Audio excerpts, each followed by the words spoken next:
On this episode, we're going to be going over how your breaker panel works. Before we begin, if you ever feel uncomfortable, don't be afraid to contact a qualified electrician. We're going to go over how to test and reset your electrical breakers. Your electrical panel is most commonly located in your garage. You'll notice that we have two types of breakers in your breaker panel. There's a traditional breaker and an arc fault breaker. The difference between these two is the arc fault has a way to test, whereas the traditional does not. You'll see numbers on the ends of the breakers. This is the amperage or the rating for the particular breaker. To test the breaker, simply hit the test button.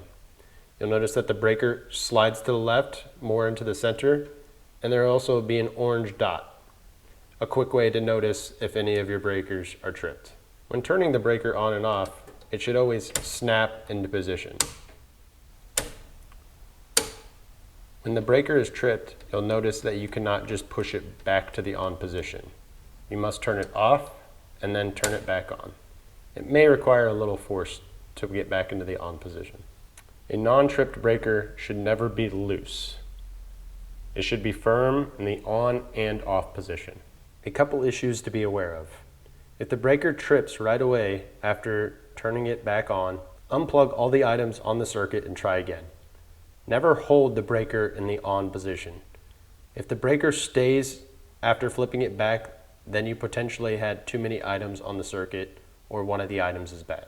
If your breaker trips on a regular basis, usually you can reset it and it won't trip right away. However, a couple days later it will.